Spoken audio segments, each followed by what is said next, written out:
Egal was kommen mag, von Coco Eberhardt. In 4 Wochen würde mein kleiner Sohn 1 Jahr alt werden. Cornelius. Obwohl er mich und Helena ganz schön auf Trab hielt, konnte ich mir ein Leben ohne ihn nicht mehr vorstellen. Die verbleibende Zeit bis zu seinem 1. Geburtstag hatte ich Elternzeit beantragt. Ich weiß zwar nicht, wie andere Väter diese Zeit nutzten, aber ich würde Henry im Süden Spaniens besuchen. Er lebte dort schon seit ein paar Jahren in der Gebirgsregion La Alpujarra in einer Art Aussteigerdorf. Ich hatte ihn noch nie dort besucht. Die letzten Jahre hatten wir keinen Kontakt, was mir im Nachhinein irgendwie leid tat. Derweil war Henry in meinem Leben immer einer meiner wichtigsten Menschen gewesen. Aber ich hatte eine Zeit lang meine Wunden lecken müssen. Henry war bereits bei meiner Geburt dabei. Meine Mutter lebte damals in einer Kommune in einem Aussiedlerhof in der Nähe von Inning. Und genau dort erblickte ich das Licht der Welt. Außer der Hebamme, Henry und Georg waren noch 5 weitere Leute der Hausgemeinschaft bei diesem Happening anwesend. Hippies. Das war 1977. Obwohl wir in meiner Kindheit immer mit vielen Leuten zusammenlebten, waren Henry, Georg und meine Mom meine wichtigsten Bezugspersonen. Zum Zeitpunkt meiner Zeugung hatte meine Mutter sowohl mit Georg als auch mit Henry eine Beziehung, weswegen ich in den Genuss kam, 2 Väter Papa nennen zu dürfen. Während Henry mir Geschichten vorlas, schmierte mir Georg Honigbrote zum Frühstück. Mom weihte mich dafür bereits im Kindergartenalter in die Künste des Yoga ein, die ich tatsächlich bis heute praktizierte. Kindergarten. Das war eine herrliche Zeit für mich. Natürlich wurde ich nicht in so eine staatliche Verwahrungsanstalt gesteckt, wie es Georg gerne bezeichnete. Wehmütig musste ich an diese Holzhütte im Wald denken, wie wir die Wände mit unseren Fingern bunt bemalten, Zahnbürstenbilder gespritzt oder einfach nur Ketten aus Gänseblümchen geflochten hatten. Bis es bei Cornelius soweit sein würde, war noch Zeit. Und doch machte ich mir bereits Gedanken darüber. Es war nicht alles so rosig, wie ich es in meiner Erinnerung gespeichert hatte. Bis zu meinem 10. Geburtstag war ich bereits 7 Mal umgezogen, durch halb Europa. Doch als wir von Dänemark wieder zurück nach Deutschland gingen, kam Georg nicht mehr mit.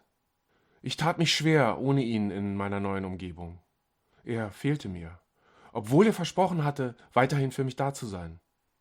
Dazu kamen noch Probleme mit meinen neuen Klassenkameraden, die sich über meinen doch recht unkonventionellen Klamottenstil lustig gemacht hatten.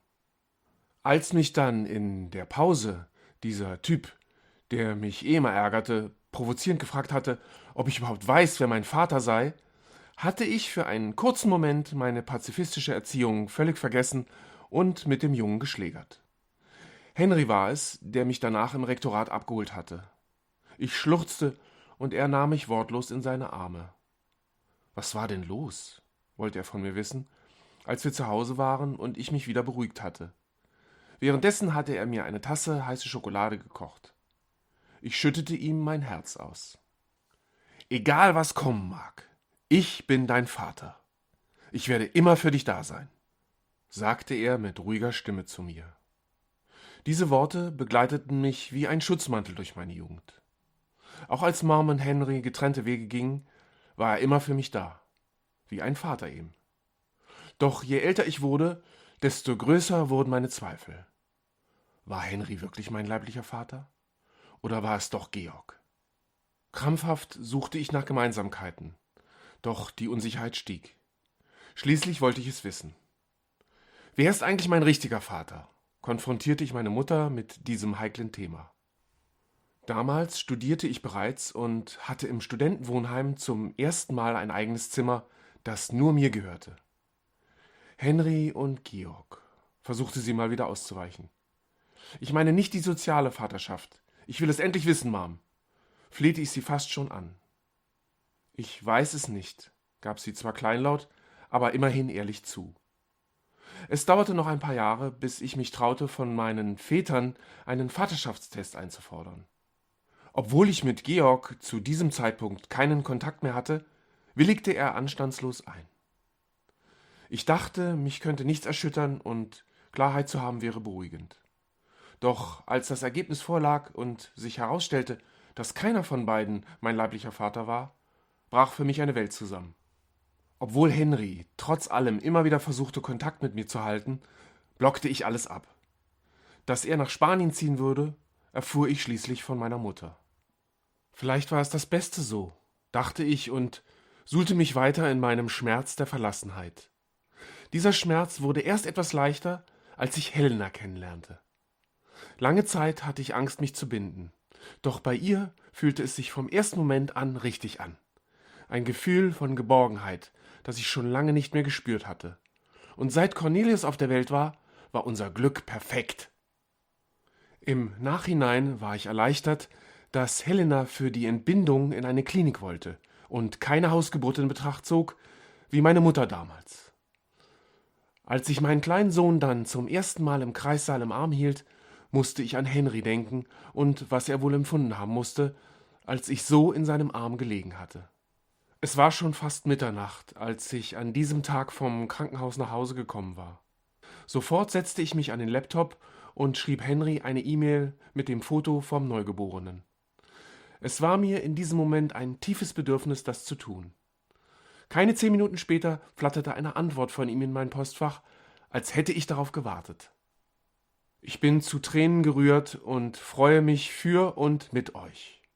Noch mehr würde ich mich freuen, wenn ich euch alle endlich mal wieder sehen könnte. Insbesondere dich, mein Sohn. Meine Augen wurden feucht und zum ersten Mal seit langer Zeit ließ ich zu, dass ich Henry wirklich vermisste. Fast ein Jahr war das Ganze nun her. Wir kommen, hatte ich vor 2 Wochen Henry mitgeteilt und Moms alten Bulli aus dem Tiefschlaf befreit. Ist das dein Ernst? Hatte Helena mich gefragt, als ich ihr davon erzählt hatte. Ich nickte, sie lächelte. Die Reise war lang und ohne Klimaanlage eine rechte Tortur.